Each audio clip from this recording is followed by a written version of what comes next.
I'm Dr. Scott, and I just really wanted to share with you something that's going on currently in my life right now, and it's very personal.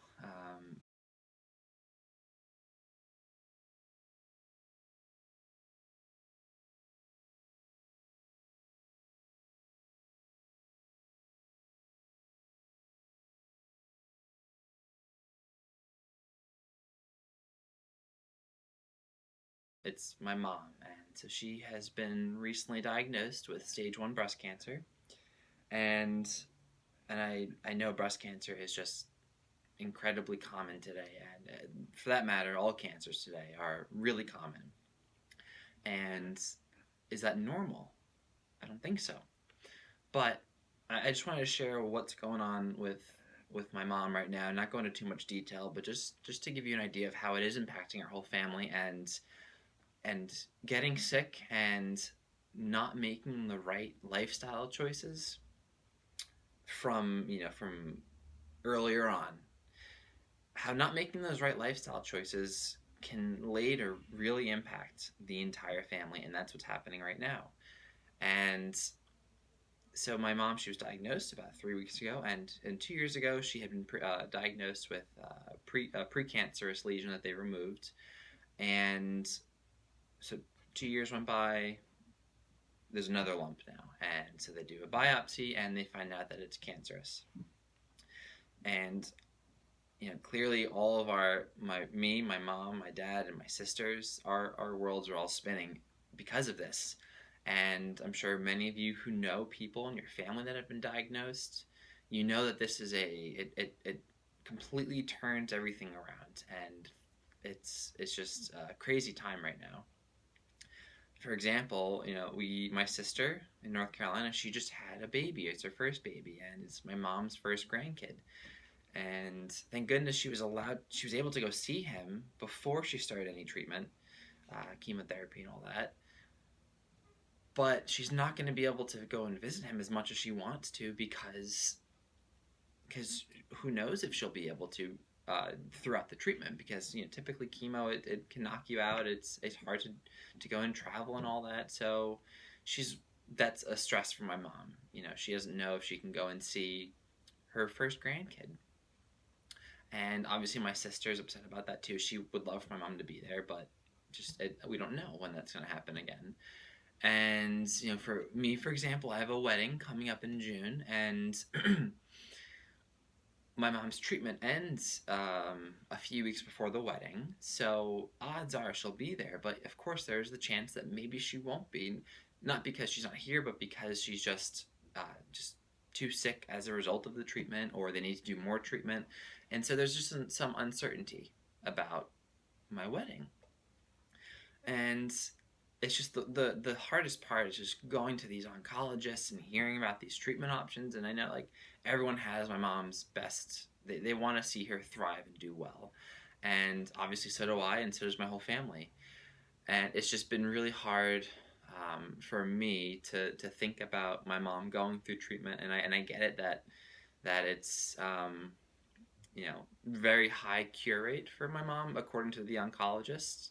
Um, but I would rather not see my mom in this position to begin with. I'd rather not have to be deciding which chemotherapy regimen that we're going to do, having to decide which oncologists we're going to go to. I'd rather um, have my mom be healthy right now, not having to even decide about chemotherapy. I'd rather her be cancer free because she prevented it, not because she got treatment for it. And we're going to do treatment, and of course, we're doing some alternative therapies as well. We're doing some nutritional therapy and all that to help her with the cancer treatment, with the standard of care. But like I said, I'd rather her have not gotten to this point to begin with. And so one thing I want to bring up is I feel like most people think this will not happen to them. We think that, oh, well, that happened to them, but that's not going to happen to me. I was 100% thinking that way about my mom. I was like, there's no way, nobody in my family is going to get cancer. That happens to other people, but not my parents. And this happened. So I just want to, not to be, depressing or anything, but just to be aware that this happens. And I don't believe it has to happen. Most cancers, from the research, show that 90 to 95% are due to our lifestyle. The other 5 to 10% are going to be due to some genetics. And so the other 90 to 95%, that means that you have a big portion of control over what happens to you later in life, whether you get cancer or not. And of course, you can do all the things, all the best things in the world, and maybe you'll still get cancer. But there are things that you can do that can help. And what I wanted to do in this video is go over the top 4 things that I wish my mom had done earlier in life. You know, she's in her 50s now, so let's say in her 20s and 30s. I wish she started. I wanted her to start doing these things earlier. And so for any of you that are maybe in your 30s or 40s or even 50s or 60s, it's never too late to make these changes. And whether you want to do your best to prevent cancer or you've already had cancer, these are the things I wish my mom had done. And of course, disclaimer, I can't tell you what to do, and this is just educational purposes, so make sure you talk to your doctor for the most part with some of these things. But the first thing I want to talk about is this: changing your deodorant. So, a very common ingredient in deodorant is aluminum, and there is a study that found that they did a biopsy of breast tissue, and they found that the aluminum concentration is highest in the upper outer region of the breast, and that's where you put your deodorant on, right? So if you're using deodorant that has aluminum in it, that could be very well why there was aluminum in that tissue there. And the other thing to know about aluminum is it's what's called a metalloestrogen. So aluminum is a metal, and it also mimics the effects of estrogen. So aluminum can bind to the estrogen receptor, and then that can cause the cell believes that it's estrogen that's binding, so it does the same things, even if it's estrogen or aluminum. And when that binds to the cell, it tells the cell, one of the things estrogen tells the cell to do is to grow.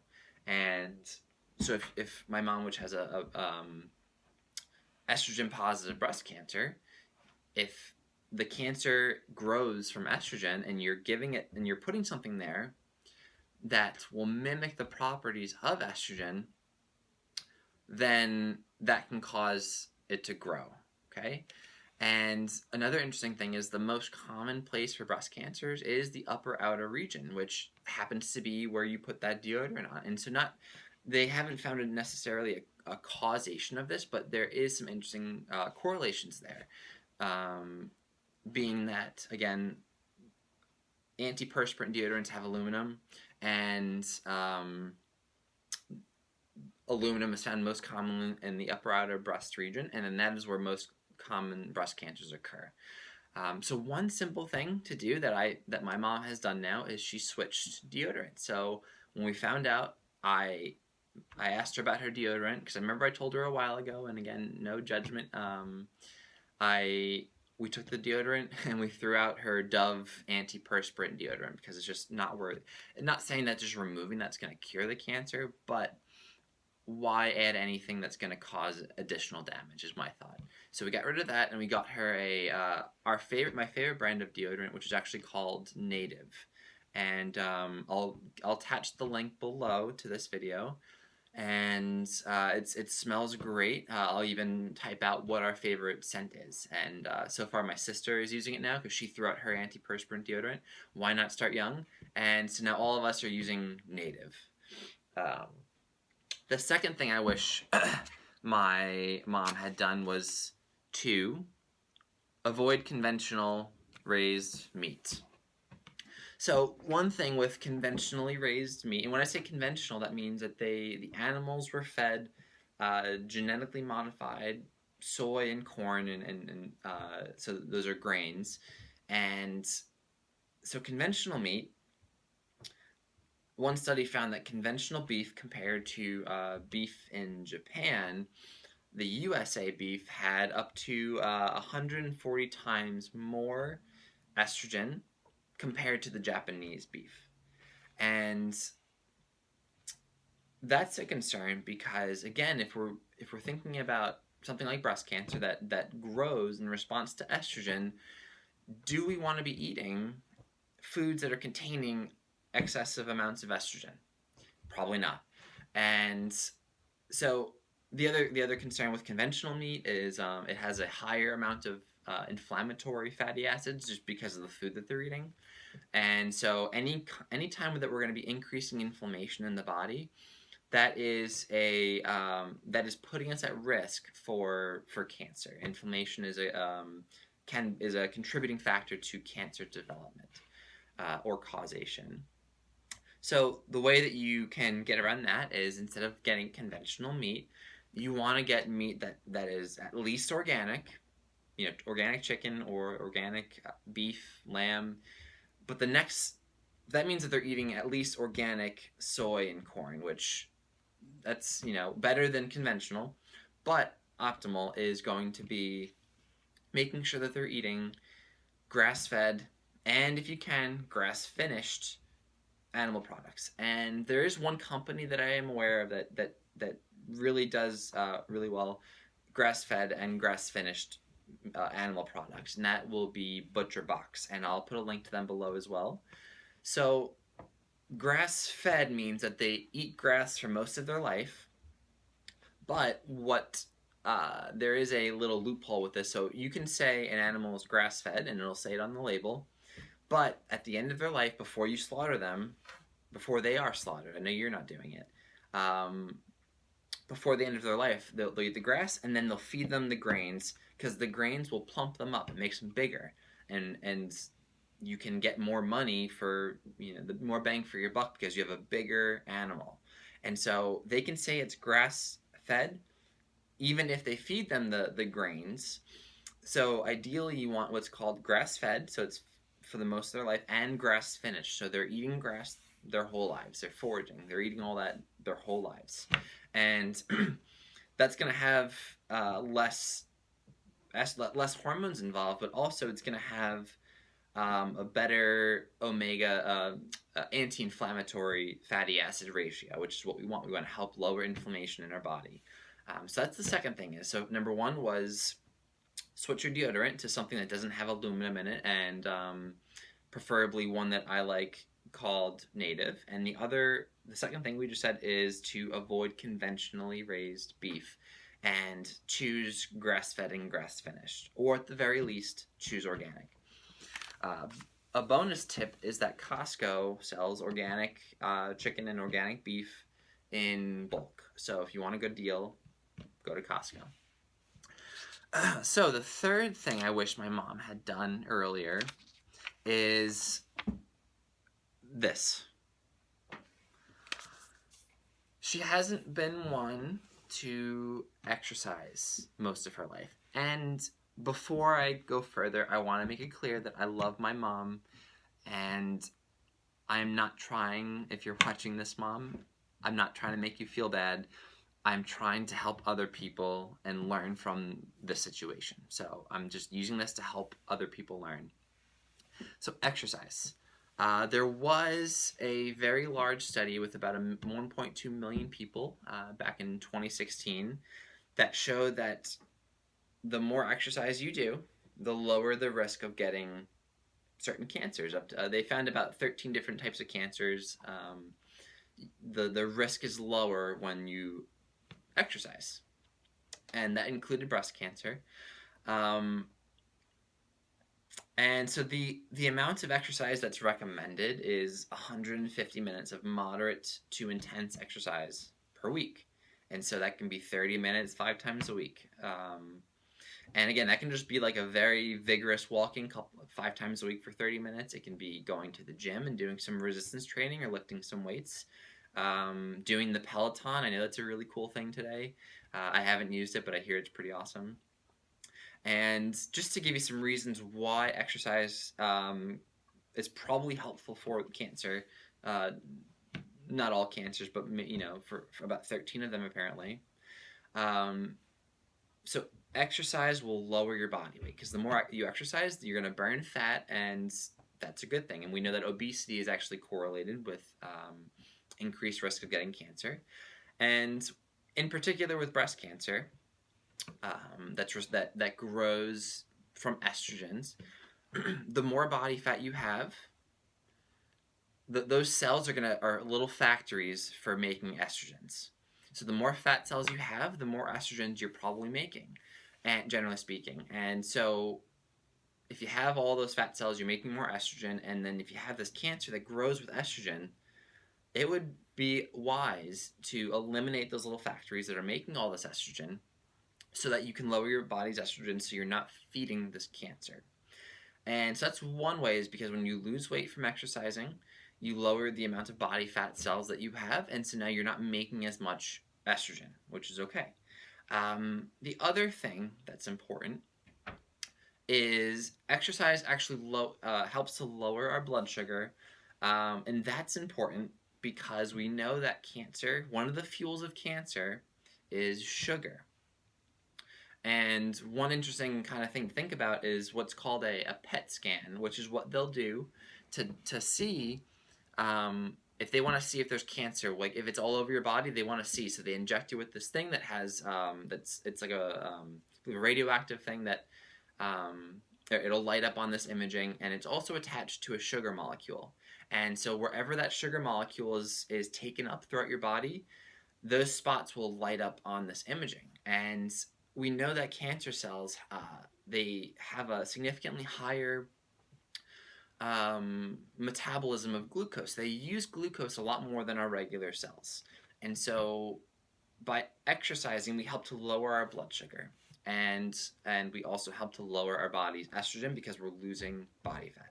Those are all good things. All right, finally, the last thing, and probably the hardest, is this. Okay? Cutting out sugar. And again, we just said that cancer thrives off of sugar. And, excuse me, I'm really thirsty. So cancer thrives off of sugar. And when we cut, why is sugar so harmful when it comes to preventing cancer? So we know that sugar leads to increased inflammation in the body, and it increases something called reactive oxygen species, and that can actually damage DNA and lead to mutations that can lead to cancer. We also know, like we said before, in relation to having more body fat, we know sugar will lead to increased fat storage. Whenever we have excess carbohydrates, simple carbohydrates, our bodies will take what's left over that we're not using for energy, turn those into fat cells to use for later energy. And we just said before that the more body fat we have, the more estrogen we're making. And we know that some cancers, they use that estrogen to grow. So mainly like the breast cancer, and the uterine cancer, ovarian cancer. And then finally, we know sugar leads to increased insulin. Insulin is this hormone that tells our cells that, oh, our blood sugar is high, we need to let this sugar into the cell. So the insulin comes knocking on the door of the cell, and it says, let's let some sugar in so we can use that for energy. So that whenever sugar's high, insulin goes up to help bring the sugar back down. And one thing with insulin is cancer cells actually have more receptors for insulin. So that another way of saying that is that cancer cells use insulin a lot, and so whenever we have more sugar, we make more insulin, and that high insulin is going to allow cancer cells to grow more. And one thing to understand is that when it comes to sugar, it's not just about adding table sugar or even added sugar. Think of processed grains like processed flour, so pasta, white bread, any kind of white floury food, whether it's a muffin or a donut. Putting the added sugar aside, all of those, the carbohydrates in there, the simple carbohydrates, are basically made up of starch, and that starch is made up of a bunch of little sugar molecules connected together. And so one thing to think about is, like, if you have a cracker and you let it sit in your mouth within I don't know how long, but if you let it sit in your mouth long enough, it'll start to taste sweet. It's because you're breaking down those chains of sugar, and so now it you're releasing sugar. So those carbohydrates from the processed flours, they will actually raise our blood sugar. And so it's not just about avoiding added sugar, it's about avoiding things like the white bread, the pasta, the all those things that taste so good. But the good news is that you can make lots of those foods with healthy alternatives. And definitely, I plan on sharing alternatives to healthy foods, so that because you don't, we don't want you to feel. I don't want you to feel that you're limited because you're avoiding all these foods. It's not. Yes, it's recommended to avoid these foods, but there's also so many other foods that you can be eating. And it's always important to keep in mind is I don't want you to feel deprived. I want you to feel empowered to know what you should be doing. And and, and again, all those things I just said, just to recap, it was changing the deodorant, avoiding conventional meat, exercising more, and cutting out sugar, both in the form of added sugar and carbohydrates, added refined flours and those kinds of carbohydrates. So you think about maybe there's some pain associated with making those changes. There's always some kind of pain in the beginning of making a new habit or a new change. But the thing that I wish my mom thought about, and I hope you think about, is think about the pain of these changes, of the temporary discomfort, maybe the craving for sugar, or the craving for, or just you just want to sit down and not go on a hike, or you don't want to exercise. Think of that pain, and then think about the pain of having to get that phone call from the doctor saying that it's malignant, that you have cancer. Think about the pain of how that impacts your whole family, how it's going to impact your ability to go and do things that you thought you were going to be able to do in your life, impact your relationships. It impacts so many different things. And in my opinion, based on what I've seen, the pain of getting that cancer diagnosis is so much higher than the temporary pain of making these small, important lifestyle changes. So think about that. And my challenge to you is, out of those 4 things, pick one. Pick one thing that you want to start improving or implementing. And then with that one thing that you want to do, write down what is what is one small step that you can take to accomplishing what it is you want to accomplish. So, for the simplest one here is really the deodorant. If just your first small step could be just looking at the ingredients on your deodorant and seeing, does it have aluminum in it? If not, I still recommend switching to the native one, but just make sure there's no aluminum. For example, with the sugar, one simple thing you could do is just track what you're eating, and just be more mindful of what you're eating. Or for a day, write down what you eat that day, so you can bring some awareness to what's going on. So in order to make change, you need to be aware of what you're currently doing to take new actions. Okay. For the conventional meat, you could, the next meat product you buy, just buy it organic. And the price difference, it's going to be a little bit more expensive, but it's going to be minuscule compared to the cost of cancer. And again, I'm not saying if you do all these things that it's still going to be prevented, but these things would significantly help to possibly delay the onset of this happening. And I want to empower you. I want to teach you what can be done to prevent this horrible disease from happening. And there's so many other things that can be done, and I just wanted to keep this to a couple different things that I wish my mom had done. But in the meantime, so that's my challenge to you, is to pick one thing and then write down what is the next smallest step I can take to accomplishing that one thing, okay? And I would love to get your feedback on this video. I know it was a little bit long, but I just had a lot to say. And so I'd like you to leave a comment below. Let me know what you think. If you have questions, if you want, if you have other ideas for what you want me to talk about, great. And then also, if you enjoyed this, please subscribe to this channel, and you'll get updates on when I send out additional videos. So I plan on really teaching you about the lifestyle things that need to be implemented to really just become healthier, feel your best, lose the weight that you need to if that's an issue for you, have more energy to be able to do things that you love. And ultimately, I want to see you live your best life. I want to see you live a disease-free, healthy, and happy life.